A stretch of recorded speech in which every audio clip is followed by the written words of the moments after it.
იმედის, პოსტივის და ზოგადად დამოუკიდებელი ქართული მედია საშუალებების წინააღმდეგ უკვე ბევრი წელია მიდის აქტიური მუშაობა, მათ შორის განსაკუთრებულად ადგილობრივი აგენტურა, რომელიც აქედან გარეთ აგზავნის ინფორმაციებს, გარეთ მყოფი მათი წარმომადგენლები, მათი მოკავშირეები, მათი პატრონები, ის ბიუროკრატები, რომლებიც საკუთარ თავსაც კი ვერ აკონტროლებენ, არათუ იმ გადაწყვეტილებებს, რომელსაც ისინი იღებენ იმედის და პოსტივის მიმართ.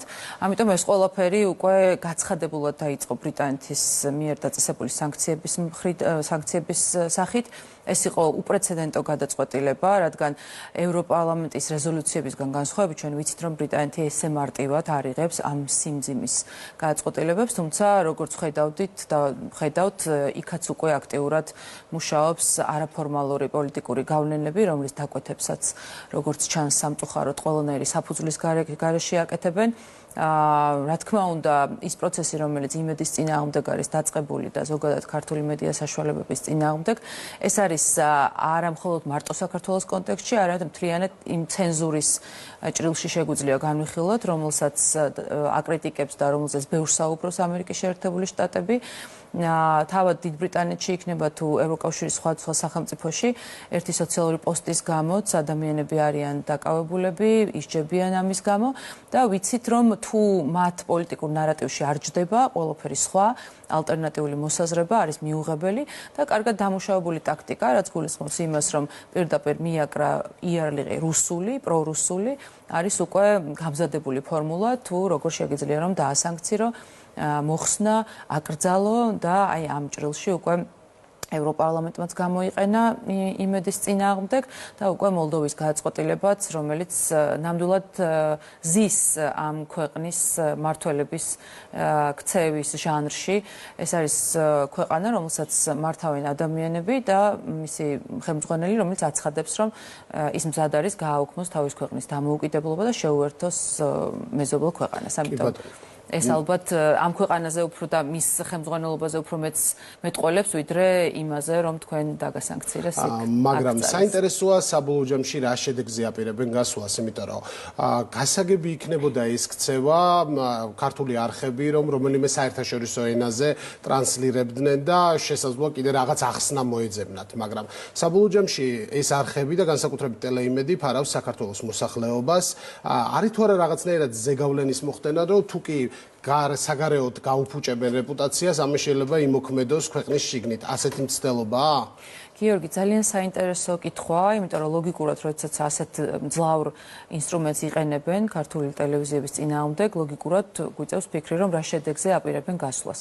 მე დარწმუნებული ვარ, რომ მათ შორის ბრიტანეთის სანქციებიდან დაწყებული ახლა ამ გადაწყვეტილებითაც თქვენ გაცილებით მეტი ნდობა და პატივისცემა გაქვთ ქართულ ტელემაყურებლებში და ქართულ საზოგადოებაში და ასევე ის ლოგიკა, რასაც თქვენ ამბობთ, რომ თქვენ უცხოურ ენაზე არ ტრანსლირებთ და ქვეყნის გარეთ არ ყავთ იმხელა მაყურებელი, რაც ქვეყნის შიგნით, თავისთავად გვაფიქრებინებს, რომ ეს არ იყო გათვლილი იმაზე, რომ თქვენ რეიტინგს რაიმე პრობლემა შექმნოდა. რეალურად ამას ვერც მიაღწევდნენ და პირიქით გონია, რომ საწინააღმდეგო უფრო გამოიწვიეს, დარწმუნებული ვარ, თქვენი რეიტინგი ამის შედეგად კიდევ უფრო მოიმატებს. რასაც ანხორციელებენ, ეს არის, რომ ადგილობრივ ამ რადიკალურ პოლიტიკურ ძალებს აძლევენ რაღაცა სუსტ სიგნალებს მაინც იმისას, რომ ამათ ისულტკნულონ. ადამიანები, რომლებიც ქუჩაში გასვლის დროს ხელსაც კი არ ართმევენ ამ რადიკალურ პოლიტიკოსებს, ასაკრძალად გამზადებულ პარტიებს და მათ ლიდერებს, რა თქმა უნდა, ჭირდებათ, რომ რაღაცა ელემენტარულად იდეოლოგიური საკვები ქონდეთ და ესეთ იდეოლოგიურ საკვებს და დღის თემებს აძლევენ სწორედ ისეთი გადაწყვეტილებებით, როგორიც არის მაგალითად იმედის დასანქცირება და აკრძალვა 1 წლით ევროპარლამენტში, მოლდოვის გადაწყვეტილება. რა თქმა უნდა, ქართველი ხალხი მაქსიმალურ ინფორმაციას გაიგებს მინისტრთა კომიტეტის იმ სესიის შესახებ, რომელიც ხვალ გაიმართება და იმის და მიუხედავად, რომ სამი ქართული მედია საშუალება არ დაუშვეს ამ შეკრებაზე, ეს არ იქნება იმის საფუძველი, რომ ქართული საზოგადოება იყოს მოკლებული რაღაც ინფორმაციას. თუმცა, სად თქვენი, ასე ვთქვათ, სრულყოფილი ინფორმირება თქვენი მხრიდან და ტელეგაშუქება და სად ის მწირი ინფორმაცია.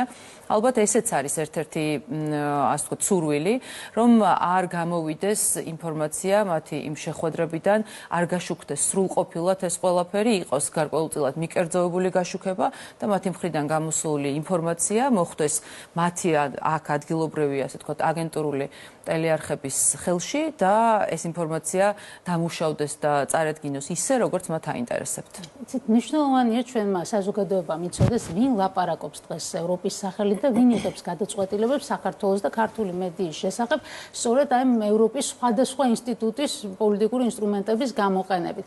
რა კავშირები აქვთ მათ და ასევე აი რა ინტერესი აქვთ ეს ადამიანები თავს საქართველოს მხარდამჭერება და ქართული ხალხის მეგობრებად ასახებენ, არა დღეს არაფერი იმალება და ვიგებთ, რომ არსებობს გარკვეული სულ სხვა დაინტერესება. ყოველ შემთხვევაში ვარაუდებზე შეიძლება ვისაუბროთ. თქვენ როგორ დაახასიათებდით აი ამ მოცემულობას? მაგრამ აღარანაირი ვარაუდები უკვე მე მგონია, რომ ქართულ საზოგადოებამ ძალიან კარგად დაინახა, რომ არის კაფიო და კონკრეტული პოლიტიკური ინტერესები საქართველოს მიმართ. განსაკუთრებით იმ გეოპოლიტიკურ მოცემულობაში, იმ არეულ მსოფლიოში, იმ საომარ ვითარებებში, როდესაც საქართველოს აქვს საკვანძო პოზიციონირება და როდესაც მართლა გლობალური ომის პარტია თავისი მესვეურებით ცდილობს, რომ მაქსიმალურად ყველა ჩართოს ამ რაღაც ბინძურ თამაშებში, მაქსიმალურად ყველა იყოს, ასე ვთქვათ, გარეული და მიიღონ ის შედეგი, რომელიც მათ სურთ. სამწუხაროდ წარმოიდგინეთ ევროკავშირის ინსტიტუციები და თავაწევრი სახელმწიფოების ზოგი რიგი ლიდერები, რომლებიც არა საკუთარი ხალხის ინტერესით, არამედ ვიღაც აბსტრაქტული და ჩრდილოვანი დაკვეთების და ჩრდილოვანი გავლენების შესაბამისად მოქმედებენ. თორე სხვა არაფერი არ ხსნის იმას, რომ ევროკავშირი ერთდროს უძლიერესი გაერთიანება, პოლიტიკური, ეკონომიკური გაერთიანება, რომელიც იყო ნამდვილად სერიოზული კონკურენტი სხვა დიდი გიგანტი სახელმწიფოების, დღეს არის ისეთი რეგრესის გზაზე, რომ ეკონომიკური ზრდა ნულთან მიახლოებულია, ენერგოუსაფრთხოება თითქმის სრულად დანგრეულია, ეძებენ ალტერნატიულ წყაროებს, რომ როგორღაც საკუთარი ქვეყნის ენერგომომარაგება განახორციელონ, ვიცით ჰორმუზის სრუტის ჩაკეტვამ რამხელა კოლაფსი გამოიწვია მთელს ევროკავშირში, დანგრეული ეკონომიკა, რომლის აღდგენასაც ალბათ წლები დასჭირდება და აწლეულები, მათ შორის თავად ენერგოუსაფრთხოების საკითხებზეც ევროკომისარი საუბრობს, რომც დროულად გაიხსნას ეს სრუტე, ალბათ ბევრი წელი დაჭირდება იმას, რომ ევროკავშირმა აღიდგინოს თავისი ენერგოუსაფრთხოება.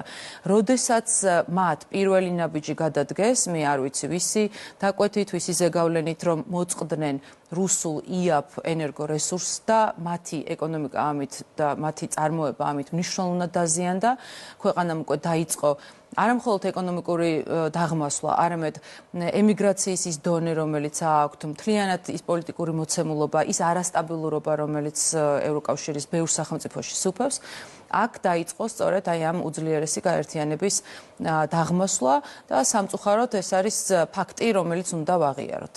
და თავად ის ფაქტი, რომ ხშირ შემთხვევაში საქართველოზე საუბრობენ ადამიანები, რომლებიც საკუთარ სამშობლოში არათუ ავტორიტეტით არ სარგებლობენ, არამედ რაღაც დისკრედიტირებულებიც არიან.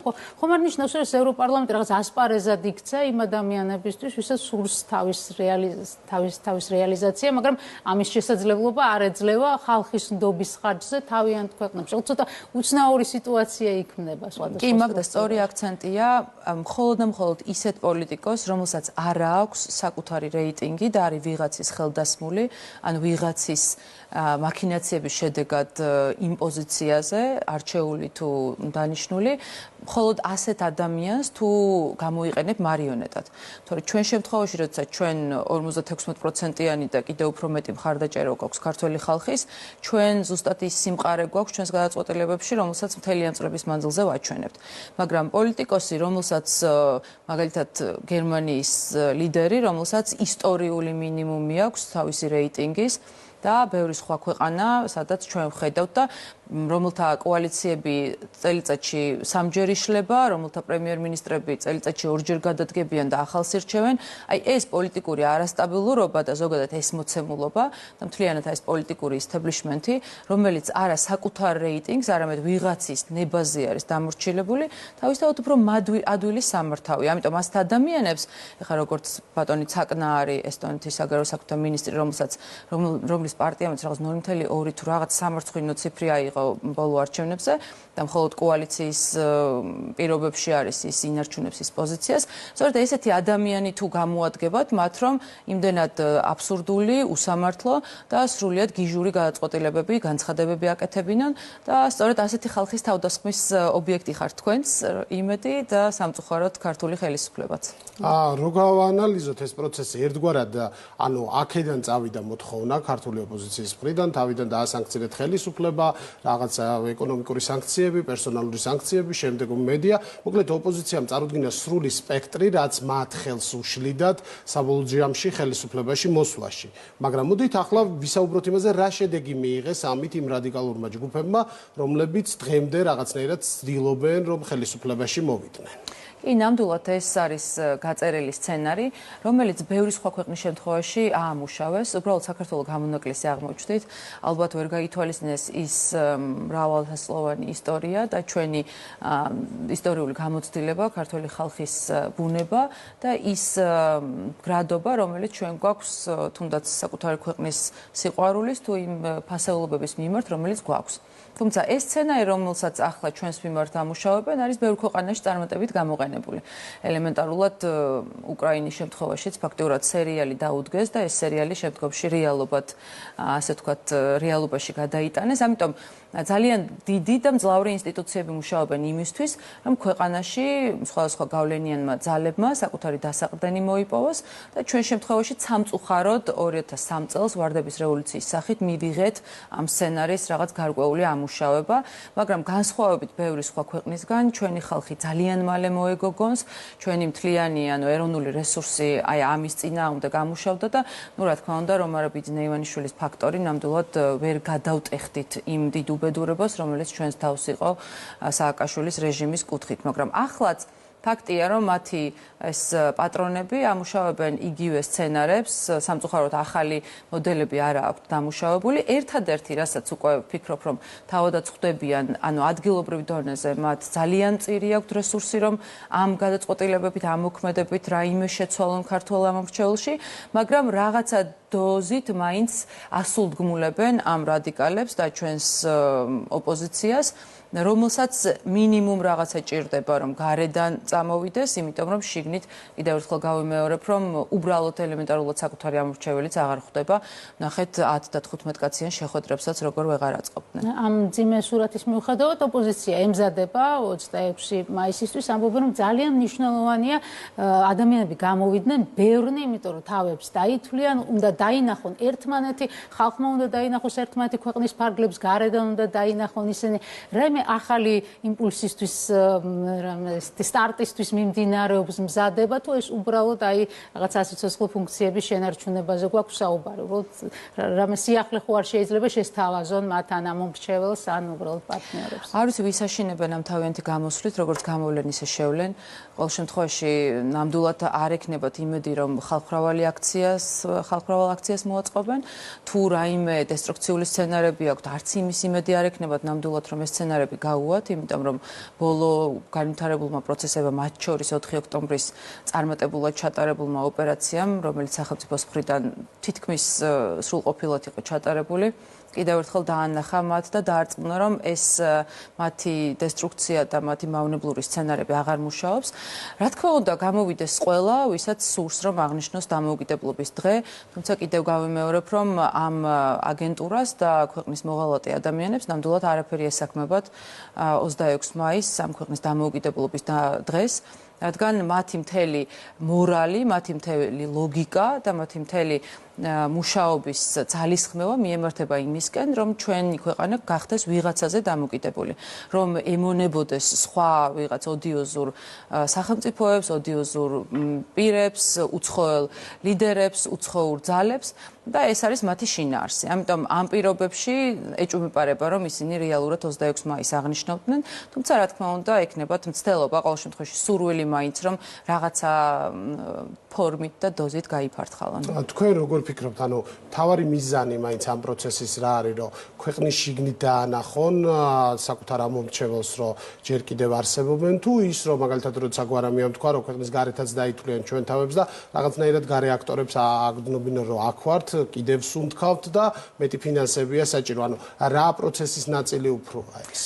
თითქმის დარწმუნებული ვარ, რომ ქართველი ამომრჩევლის იმედი მათ არ აქვთ. იმიტომ რომ რაც არ უნდა დავაბრალოთ მათ და რაც არ უნდა ვთქვათ, რაც ზუსტად ვიცით, საკმაოდ კარგად შეიძლება ათვიცნობიერებდნენ საკუთარ მოცემულობას. ამიტომ არიან მავნებლები და არიან ბოროტმოქმედნი, მაგრამ ამის პარალელურად მშვენივრად ათვიცნობიერებენ საკუთარ მოცემულობას. ამიტომ ერთადერთი სამიზნე, ვისაც ეს მთელი პროცესები მიემართება, არის გარეთ მათი დამფინანსებლები, მათი დამკვეთები, ვისაც აჩვენებენ, რომ ისინი არ ჩერდებიან, აქ რაღაც ილუზიურ სურათს ქმნიან, რომ თითქოს რაღაცა, არ ვიცი, 400 თუ 500 თუ მე რამდენი დღე არის, რომ გარეთ იკრიბება 2 თუ 3 ადამიანი, ამ კადრს რაღაცა ეს დრამატიზმით აჩვენებენ, აგზავნიან ალბათ, ითვლიან დღეებს, უანგარიშებენ ბიუჯეტს, ითხოვენ თანხებს, ითხოვენ დაფინანსებას, მხარდაჭერას. ბუნებრივი არის, რომ მან ბოროტებას ვერ გააჩერებ, ეს ამ სამყაროს კანონზომიერებაა, როგორც არსებობს სიკეთე, ისე არსებობს ბოროტება. ბოროტება ამ ადამიანებში მუდმივად მოქმედებს და სადღაც უნდა გამოვლინება პოვოს. ამიტომ ეს აქტივობები ალბათ დაუსრულებელი იქნება, თუმცა რაც დამამშვიდებელია, ჩვენ უკვე ანტიდოტი გვაქვს ამის წინააღმდეგ, ჩვენ უკვე რეზისტენტობა გვაქვს და მთლიანად ქართულ ხალხს ძალიან დიდი გამძლეობა აქვს იმ დიდი თავდასხმების და ზეწოლების მიმართ, რომელსაც ამ წლების მანძილზე გავდიოდით და ფაქტობრივად უკვე რაღაცა ნორმა და მოცემულობასავით არის, რომ როგორც ისტორიულად ამ ქვეყანას მუდმივად ყავდნენ მოღალატეები, რომლებიც ცდილობდნენ, რომ ციხეც შიგნიდან გაეტეხათ. ამ შემთხვევაში ზუსტად ასეთ ადამიანებთან გვაქვს საქმე, თუმცა წარუმატებელი მცდელობებით. თქვენს ოპონენტებს ჯერათ, ან ცდილობენ ამის დემონსტრირებას, რომ ხელისუფლება ვერ შეძლებს ურთიერთობის დაალაგებას, როგორც თავად ამბობენ საერთაშორისო პარტნიორებთან, ვერც ევროკავშირთან, ვერც შეერთებულ შტატებთან. ეს არის ის, რაზეც აგებენ ისინი თავიანთ სამომავლო სტრატეგიას. რამდენად წარმატებული იქნება ეს სხვა არის, მაგრამ მათთვის აი თავარი წინაპირობა ეს არის, რომ ქვეყანა უნდა მოექცეს იზოლაციაში, ხო? მაგრამ აი იმ რეალობის გათვალისწინებით, გეოპოლიტიკური ცვლილებების გათვალისწინებით, რეგიონის შესაძლებლობების და ცვლილებების გათვალისწინებით, იმ როლით, რომელსაც საქართველო ასრულებს უკვე რეგიონის მასშტაბით, როგორ ფიქრობთ, ეს ცვლილებები ევროპის დონეზე არის მოსალოდნელი? ნიშნებს ხედავთ თუ არა, რომ კრიტიკა აღარ არის ისეთი მძაფრი, შეიძლება მაღალ დონეზე, როგორიც იყო ადრე? არც უპირველეს ყოვლისა იმით უნდა დავიწყოთ, რომ ჩვენ საკუთარი თავის უნდა ვირწმუნოთ, ჩვენი ქვეყნის მნიშვნელობა, როგორც გეოპოლიტიკურ რუკაზე, ასევე ჩვენი ქვეყნის სიძლიერე, თავისი იმ განვითარებული ინსტიტუციებით და ზოგადად იმ რეფორმებით, რომელიც განვახორციელებთ, გვაძლევს იმის საშუალებას, რომ მეორე მხრიდანაც არსებობს ბუნებრივი და ლოგიკური ინტერესი, რომ საქართველოსთან დაარეგულირდეს ურთიერთობები. ჩვენ გვაქვს ბევრი უპირატესობა, რომელიც გარკვეულწილად კარგი პოზიციონირების საშუალებას გვაძლევს და რაც თავარია, გვაქვს სურვილი, რომ ჩვენს პარტნიორებთან განვაახლოთ ურთიერთობები. ამიტომ მე ამ ყველაფერს პოზიტიურად ვუყურებ, თუმცა როგორც ჩვენი ოპონენტები ამას რაღაცა მონური მორჩილებით ნამდვილად არ შევხედავდი, მიუხედავად იმისა, რომ რა თქმა უნდა მაქვს სურვილი, რომ ყველა ჩვენს სტრატეგიულ პარტნიორთან, ჩვენს მეგობარ ქვეყანასთან განვაახლოთ და რაღაც ახალ და მნიშვნელოვან ეტაპზე გადავიყვანოთ ჩვენი ურთიერთობები. ეს არ არის ის რაღაცა იდეა ფიქსი, რომელიც შეიძლება ყველაფრის ფასად იყოს მიღწეული. ჩვენ არაერთხელ გვითქვამს, რომ ჩვენ გვაქვს კონკრეტული პირობები, რომლის იქეთ უკვე არის წითელი ხაზი, ეს არის ეროვნული ღირებულებები, ეს არის ფასეულობები, რომელიც ჩვენ გვაქვს, ეს არის ამ ქვეყნის სუვერენიტეტი და ჩვენი ხალხის დაკვეთა, რომ მათ სურთ, რომ ამ ქვეყანას შეინარჩუნოს თავისი თვითმყოფადობა. წინააღმდეგ შემთხვევაში, თუ ჩვენ უნდა გადავიზილოთ სხვა ქვეყნებში, დავკარგოთ ყველაფერი ჩვენი, რაც აქამდე შეგვინახავს და მოგვიპოვებია, მაშინ რისთვის იბრძოდნენ ის ჩვენი წინაპრები, რისთვის ეწირებოდნენ. ასეთი გადაწყვეტილება ძალიან ბევრჯერ შეეძლოთ, მიეღოთ და ჩვენ არ გვაქვს იმის უფლება, რომ ახლა რაიმე, ასე ვთქვათ, ჭყვინავ დაპირებებს შევწიროთ ამ ქვეყნის ამდენ საუკუნოვანი ისტორია. კი ბატონო, კიდევ ერთი მნიშვნელოვანი თემა, რომელზეც გვინდა ვისაუბროთ ამ ინტერვიუს დროს, არის ახალი პატრიარქი. ჩვენ ვნახეთ ინტრონიზაცია, თუმცა ვნახეთ მთელი ეს პერიოდი, პროცესი, როდესაც ცალკეული ძალები ცდილობდნენ, რომ რაღაცნაირად შეერყიათ ახალი პატრიარქის ავტორიტეტი, თავისთავად მიდიოდა თავდასხმები ეკლესიაზე, ვნახეთ საკმაოდ მძიმე განცხადებები. ესეც შეგვიძლია ერთგვარად განვიხილოთ იმ პროცესის ნაწილად, რასაც ჩვენ ვუყურებთ მთელი ეს პერიოდი საქართველოში. საინტერესო თქვენ როგორ აფასებთ ამ მოვლენებს, რაც ბოლო დაახლოებით 40 დღის განმავლობაში ეკლესიასთან დაკავშირებით ხდებოდა? მე ისევე როგორც ალბათ ყველა ჩვენი მოქალაქე, ყველა ჩვენი თანამოქალაქე ქრისტიანი ძალიან ბედნიერი ვარ, რომ ჩვენმა ეკლესიამ, სინოდმა ძალიან ღირსეულად გაიარა ეს პროცესი. მიუხედავად იმისა, რომ დიდი ბრძოლები იყო, დარწმუნებული ვარ, როგორც შიგნით, ასევე გარედან, იყო სხვადასხვა ცდუნებები, იყო დიდი ზეწოლა და იყო მცდელობა, რომ ერთი მხრივ სრულიად, ასე ვთქვათ, უსაფუძვლოდ გაეშავებინათ იმ დროს მეუფეშიო და ახლა უკვე პატრიარქი და რაც თავარია გარკვეული დაპირისპირება გამოეწვიათ სინოდის შიგნით ამ ყველაფერმა ჩვენი ოპონენტებისთვის წარუმატებლად ჩაიარა და საქართველოს ყავს ღირსეული და ძალიან საპატივცემულო პატრიარქი. მე ასევე ძალიან მიხარია, რომ სინოდმა გადაწყვიტა, რომ ჩვენი უსაყვარლესი პატრიარქის ილია მეორის გადაწყვეტილება ძალაში დაეტოვებინათ და მეუფეშიო უკვე პატრიარქად ეკურთხებინათ და აღსაყდრება მოხდა. უზომოდ ბედნიერი ვარ, რომ ქართულმა ეკლესიამ ეს დიდი გამოცდა გაიარა და ნამდვილად ის რაც შექმნა ილია მეორემ, დარწმუნებული ვარ, რომ ძალიან ღირსეულად გაგრძელდება პატრიარქი შიო მესამის მხრიდან. და კიდევ ერთი თემა გვაქვს შემონახული, როგორც ვიცით, დღეს იყო მნიშვნელოვანი დღე ქართული ოცნების ქალთა ორგანიზაციისთვის, დაფუძნებიდან 4 წელია გასული და ეროვნული კონფერენცია ჩატარდა. თქვენ თავმჯდომარედ აგირჩიეს, რასაც გილოცავთ და მოგვიყევით გეგმების შესახებ, ალბათ საქმიანობაც შეჯამდა ამ პერიოდის განმავლობაში, რაც გაკეთდა და აი რა გეგმები დაისახეთ, ესეც გითხარით. დიდი მადლობა, ეს იყო ძალიან დიდი პატივი, რომ თავად პარტიის პოლიტიკური საბჭოს მხრიდან იყო დაყენებული მესამე ჩემი კანდიდატურა და ჩემმა გუნდელმა ქალებმა კიდევ ერთხელ ამირჩიეს. პარტიის ქალთა ორგანიზაცია დღეს კიდევ უფრო მეტი, ასე ვთქვათ, მნიშვნელობა შეიძინა, იმიტომ რომ იმ პირობებში, როდესაც ეგრეთ წოდებულმა ქალთა ორგანიზაციებმა თავისი ნამდვილი სახე დაგვანახეს და მივხვდით, რომ ისინი, ვინც წლებია და აწლეულებია ფინანსდებოდნენ იმისთვის, რომ ქალთა უფლებებზე, ქალთა საკითხებზე ემუშავათ, თურმე რეალურად პოლიტიკური დაჯგუფებები ყოფილან და პოლიტიკური იარაღად უნდა გამოეყენებინათ.